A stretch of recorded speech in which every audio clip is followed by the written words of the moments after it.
Welcome back, everybody. We are now ready for the final presentation of the day. It's another Danish company, and it's called Shape Robotics. And the company will be presented by its CEO, David Christensen. David, the floor is yours. Thanks a lot, Alf. So I'm here to present Shape Robotics. What we do is we do an educational modular robot. We have a modular robotic system called Fable that we sell to educational institutions and municipalities and so forth, so that the kids can learn 21st century skills like programming, innovation, and creativity. And we also recently launched a new product called Fable Connect, which is more in the telepresence, sort of the tele robotics area. For it, we also sell it to municipalities and educational institutions, so that the kids can participate in school through the robot, and we're also starting to sell more into retail with this product here.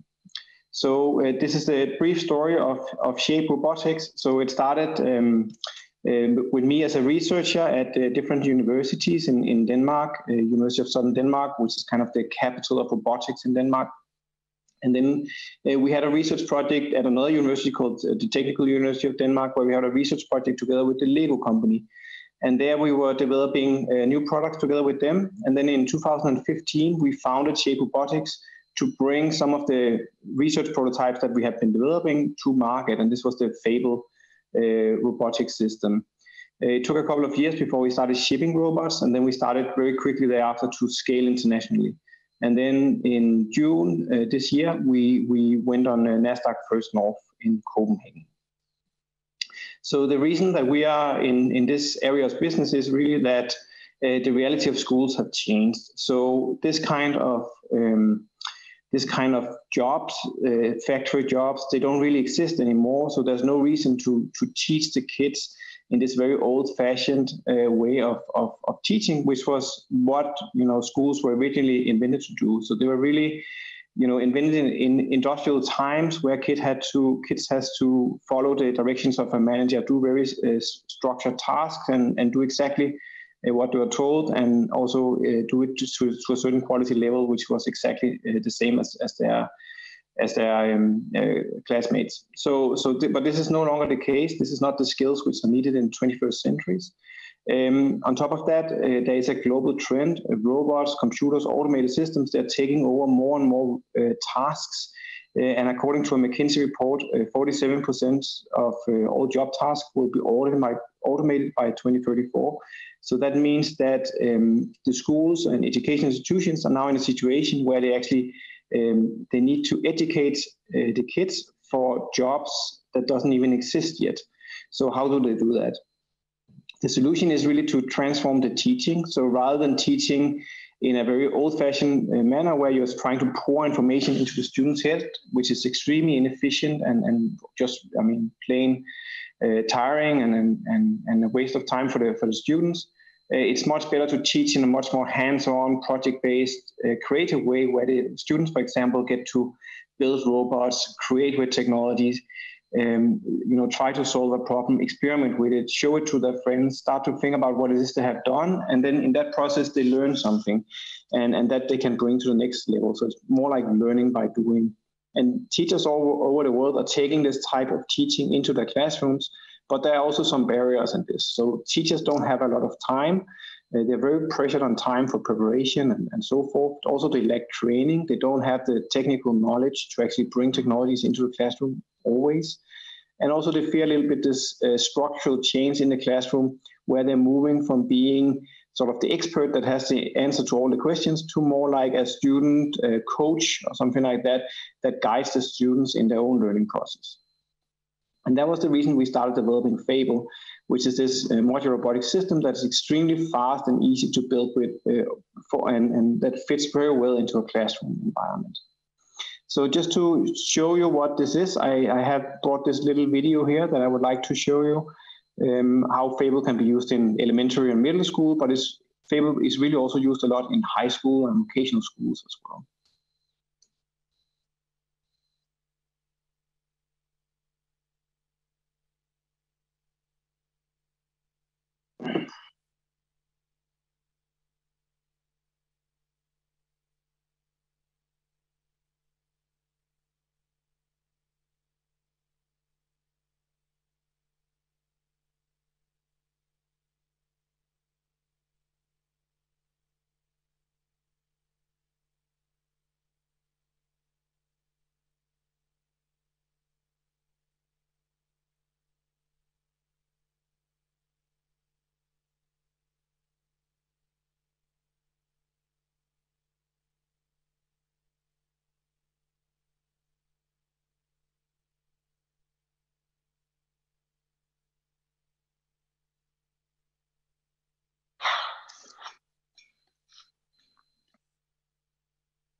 Yeah, so that was a little sort of very brief introduction to our product.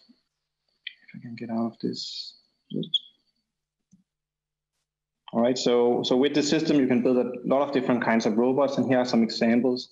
It could be anything from simple industrial robotic solutions to throwing robot, to a crawling robot, to robot that needs to solve a puzzle game, or you want to play soccer, or you want to build a mobile manipulator, and so forth. So there's a lot of different opportunities for building different things, and then you program it with this kind of visual programming where you pulls the blocks together like puzzle pieces.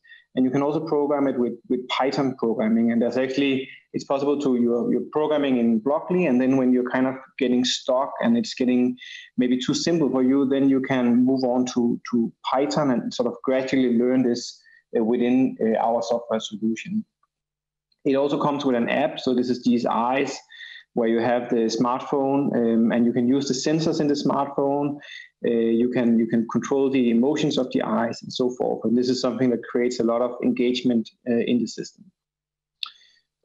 So the reason this is a really good match for the classroom is that you can build robots extremely fast. So as I said before, teachers, they don't have a lot of time. So maybe they have 45 minutes, 90 minutes lessons. So it's very, very important to be able to build robots fast and clean it up fast after the lessons. Also, teachers really want to have the students work on real-world problems. So that could be welfare technology, it could be garbage sorting, or many other things. And with our system, they can really do that. Also, it's designed by teachers for teachers. We have a lot of educational content. The system is very durable, very robust, so it doesn't break down in a classroom environment, which can be very rough on hardware often. And finally, it grows with the user. So when a school buys our robots, they can use it from like third grade students, and they can also use it to 9th grades and also in high school. So so they will get a lot of value for their money, you could say. Of course, there is a lot of competition in this area, and most of the competition is what we call preschool toys. So a lot of systems here are trying to address the very young age, while there's much fewer systems up in the older age where favor is really strong. And the systems that we're really competing with is things like Vex and Lego Mindstorms. And the problem with these they are what we call kit-based robots. So this is robots with a lot of small components, small nuts, and this is just very, very time-consuming. And for most teachers, it's simply too complex. So we are more in the simple and easy, but still sophisticated, and you can do a lot of also advanced math and so forth with it, which is very attractive for many teachers. These are some of our products today. We sell often class sets of robots like this Megaspace Plus set here, for example. And then I want to tell you a bit about a new product. So what happened was Corona hit the world and also closed down a lot of schools. A lot of our resellers had difficulty selling to the schools. So what we did was we took this opportunity to actually launch a new product that we have been working on for a while with the National Hospital, Rigshospitalet.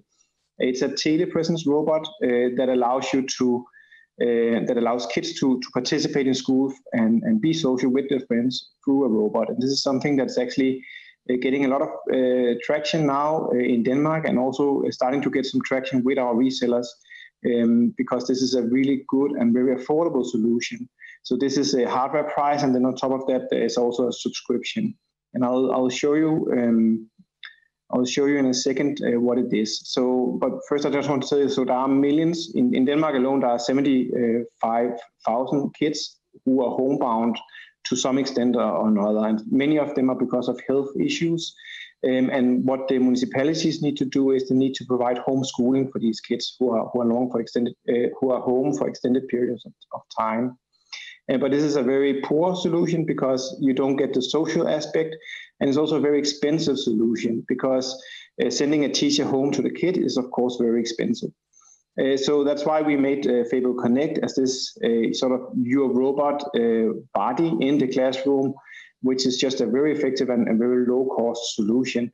And still, it's much better than a Skype connection or a FaceTime connection because it gives you autonomy in the classroom. You can move around. You have more control. You can look where you want to look and so forth. But still, it's extremely affordable. So I'll just show you a little video we made to present this. Just see if it will load here. So just one sec. So I think if I click this link, then probably you will still be seeing my slide, I fear. So what I'll do is I'll just share my this one. So now I hope that you will be able, maybe Alf, if you are still around, you can tell me if you can see the video now.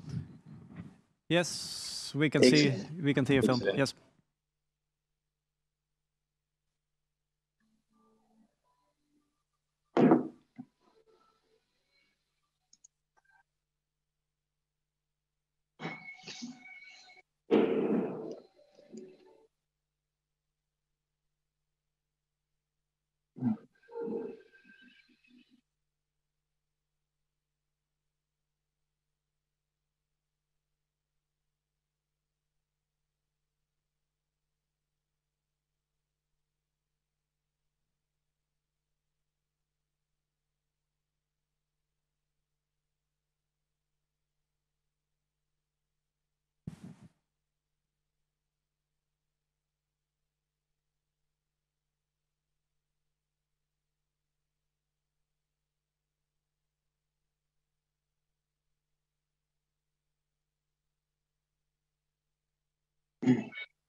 Good. I'll just get back to my slides here.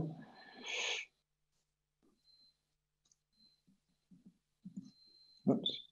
Yeah, so of course, maybe I should just start by saying, so these numbers here are for education robotics market. The telepresent robot market for education is still very small, but we're also trying to move into a retail market. Because this also have potential to other kinds of segments. It could also be businesses, for example, that would for some of the staff working abroad, they could have it and so forth. So there's a lot of opportunities with the Fable Connect as the world is right now with COVID-19. But this is some numbers for the educational robotics market. There are around 4 million schools around the world. Spending in 2019 was 1.3 billion, and it was estimated to reach 3.1 billion in 2025. There's a huge spending on education in the world, $10 trillion estimated in 2030. So there is a lot of potential there for sure. We have some good traction. We sold more than 7,000 robots around the world. We have, I could add that last year we had 75% export. Our biggest market was just Russia, and then it was Denmark, and it looks quite similar this year. More than 700 schools are using our products, and normally a school would purchase on average for 25,000 kroner robots. This is our yearly turnover: 1.3 million, 3.6 million, and then 8 million last year. And our target for 2020 was lowered because of Corona closing schools to 7.5 to 8.5 million Danish kroner. But we expect to really get back strong next year and scale up quickly again. We have a big seller network of around 35 resellers, and we are growing this quite rapidly at the moment. Our financial targets is a growth rate of 80% per year from next year, and then a target revenue of 55 million in 2023, where we also aim to be cash flow positive. That was everything I wanted to present. So I'm sure you have some questions for me, Alf. Yes, thanks very much, David. It's very interesting to follow your company and your product. So I just wanted to ask you first of all. I suspect that one of your major selling points is that you can get not only pupils but also teachers up to speed very fast on this one. So how long do you expect a teacher to spend in getting comfortable, getting prepared to start teaching with the Fable robot?